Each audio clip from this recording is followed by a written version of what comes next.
Comenzamos con los investigadores médicos para hablar sobre la próstata. Al principio, la enfermedad no se manifiesta como tal, sino que pareciera ser algo que podría ser hasta transitorio o inclusive uno siempre tiene la tendencia a justificar.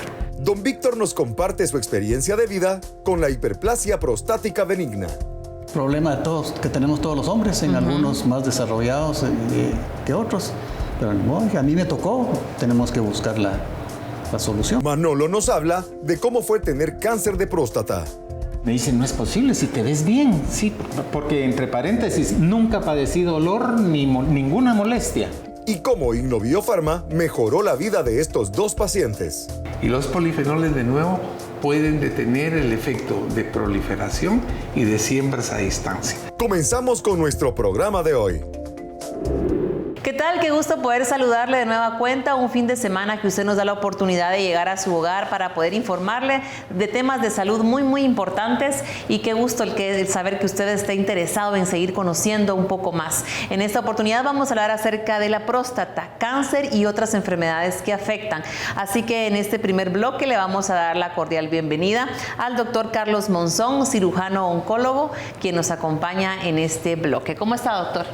Hola, ¿qué tal? ¿Cómo están? Mucho gusto, encantado de estar aquí nuevamente. Como siempre, pues es un privilegio poder compartir esta información para que llegue a mucha gente, para que puedan atenderse rápidamente. Así es, doctor. Nuestro objetivo es educar, informar y hacer conciencia a las personas para poder prevenir muchas enfermedades. Pero en esta oportunidad vamos a concentrar en el cáncer de próstata. En esta pregunta, doctor, queremos conocer cómo se manifiesta.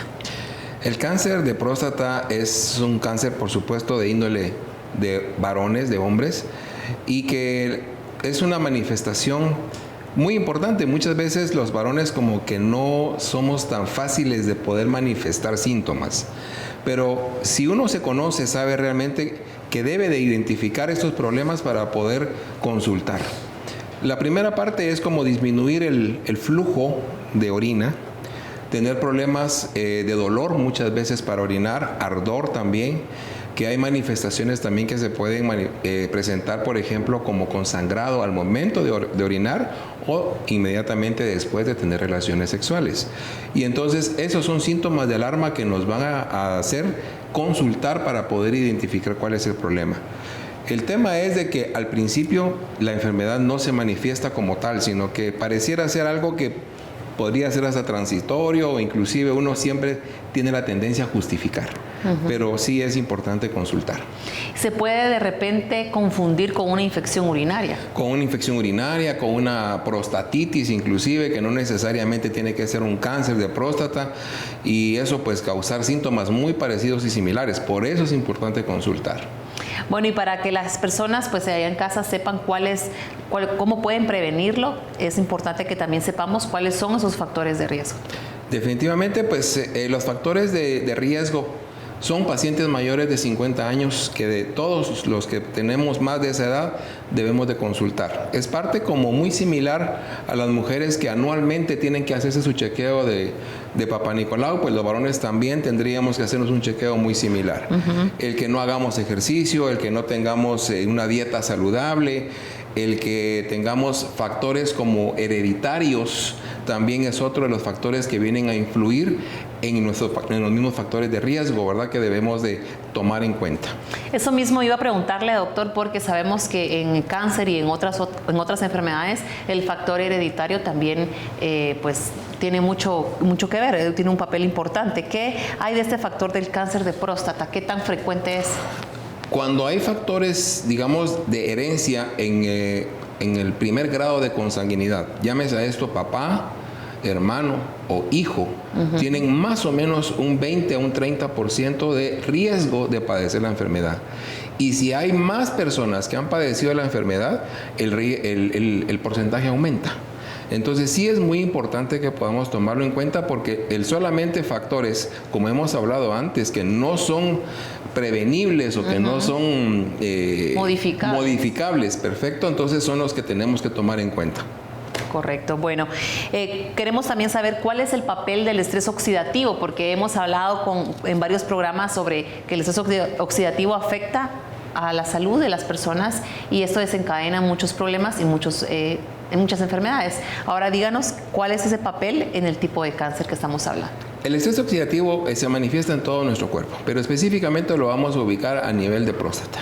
Lo que pasa es de que viene y hay una forma que se llama apoptosis en medicina, que lo que significa es que viene a hacer, la célula viene, nace, se desarrolla y tiene que morir. Y esa muerte tiene que ser, es una muerte donde las células que ya no están bien, pues tienen que desecharse, como las de la piel, como las de otros, igual pasa en la próstata. Pero esta parte donde se manifiesta el estrés oxidativo hace que estas células no se mueran. Y entonces al no morirse comienzan a duplicarse. Y al duplicarse comienza a ver la manifestación de un tumor. Muchas veces puede ser benigno, como otras veces puede ser, por supuesto, maligno. Me llama mucho la atención que al hablar de síntomas, usted nos comente que pues en algunos casos sí da todo lo que ya nos mencionó, ardor para orinar, pero en otros casos puede que no den síntomas. Entonces, ¿cómo es posible detectar esta enfermedad en estadios tempranos? En estadios, como hablábamos antes, yo creo que el hacerse un chequeo anual, en el mejor de los casos y sin ningún síntoma, que es lo mejor que hay, debe de hacerse con exámenes específicos. Por ejemplo, ver cómo está su peso, cómo está su dieta, cómo está su examen de sangre, como el antígeno prostático, hacerse sus evaluaciones mínimo de ultrasonido para poder ver qué tan grande está, si hay evidencia de calcificaciones, eso lo ve uno. Y ver ya en contexto todo para poder decidir si hay necesidad de hacer exámenes que sean complementarios. Pero en principio es importante hacerse mínimo un chequeo médico, que es lo que es más importante, que es lo que más cuesta en nosotros los varones, ¿verdad? Correcto. Bueno, ¿y cuál es el pronóstico si en dado caso no se detecta a tiempo?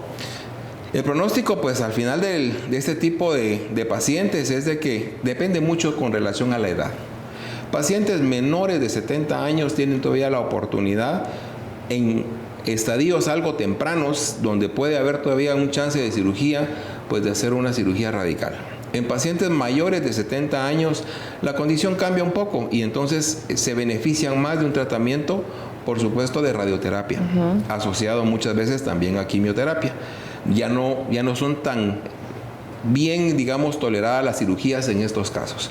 Sin embargo, como todo, depende primero del grado de invasión, la variedad del tumor, la edad del paciente, cómo está su cuerpo con relación a otras enfermedades concomitantes como diabetes, hipertensión, como repito, sobrepeso. Tienen muchos factores que ver y esto va a precisamente aumentar el grado, digamos, de riesgo en cuanto a que la enfermedad se vaya a duplicar con mucha facilidad. Hay pacientes que pueden tener la enfermedad y el Señor se los va a llevar de cualquier otra cosa menos de esto. Pero hay pacientes que en temprana edad, puede ser que en muy corto tiempo, estamos hablando de un año, puede ser que tengan todos los síntomas y manifestar precisamente las metástasis que uno no quisiera. Y una de ellas es a hueso, a costilla, a columna, al hombro, y son muy dolorosos y muy difíciles de poder tratar muchas veces.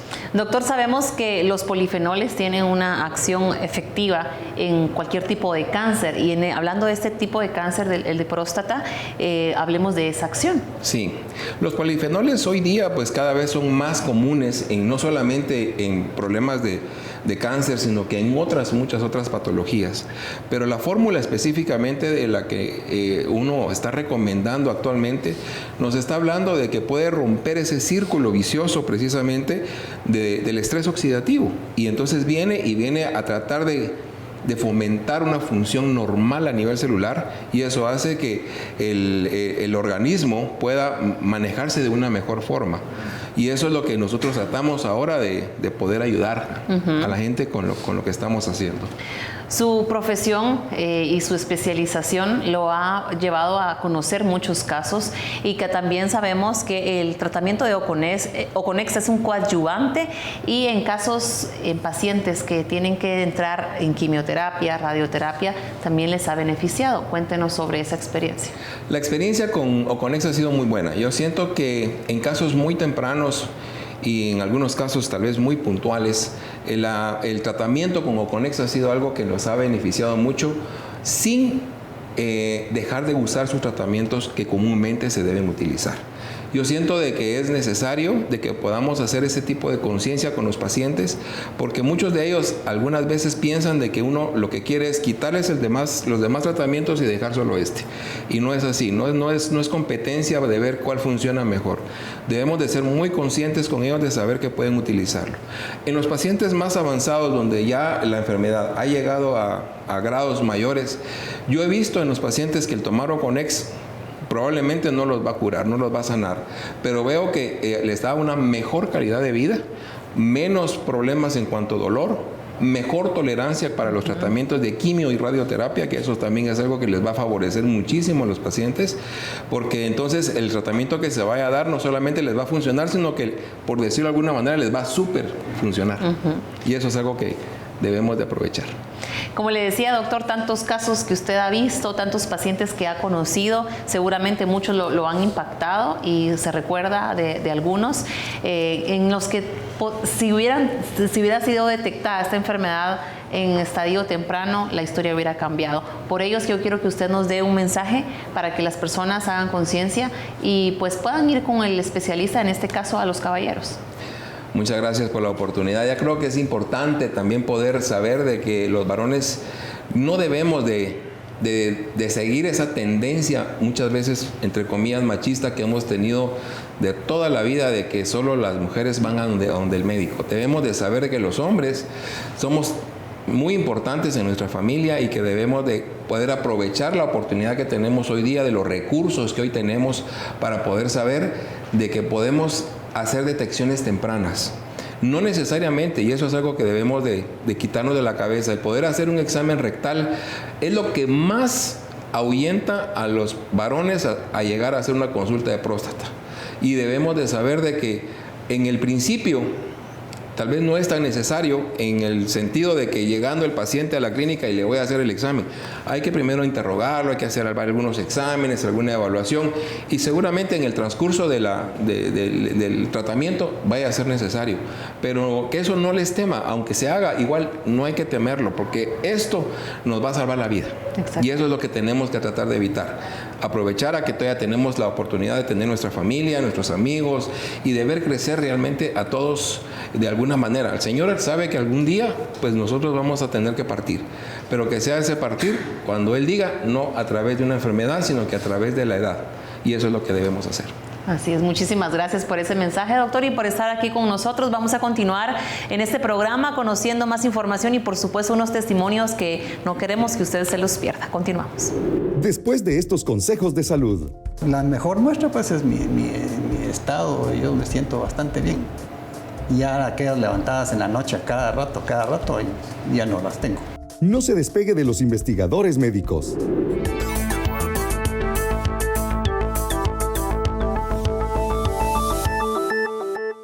Esta semana, el presidente y fundador de Corporación Farmalat, licenciado Héctor Humberto Paredes Pensamiento, fue honrado con el cambio de la Rosa de la Paz. El acto se desarrolló en el Patio de la Paz del Palacio Nacional de la Cultura, en la Zona 1 guatemalteca. A la actividad asistieron familiares, amigos, empresarios y miembros de la Casa de la Cultura de la Aldea El Rancho, de donde don Héctor Paredes es originario. Guatemala tiene mucho talento. Las personas que tienen el honor de hacer el cambio de la Rosa de la Paz son personas que toda su vida, su trayectoria, han estado trabajando por su comunidad, por su departamento y por su país. En nombre del Ministerio de Cultura y Deportes, yo quiero agradecerle por todo el trabajo que usted ha venido desarrollando como investigador, como académico, como escritor, como empresario, pero sobre todo ese lado humano que usted proyecta y todo el apoyo que le ha venido dando a las personas de ese bello municipio. Con relación a esta honra, el licenciado Paredes refirió: cada reconocimiento tiene un gran significado. La verdad, me siento con mucho honor haber recibido esta oportunidad del cambio de la Rosa de la Paz, y solo le pido a Dios de seguir haciendo lo que hago, lo mejor hecho posible y cada vez mejor. Uno puede hacer muchas cosas más en la vida cuando se lo propone, y desde luego voy a representar dignamente el ser mensajero de la paz. Asimismo, Recibió un diploma que lo acredita como embajador de la paz.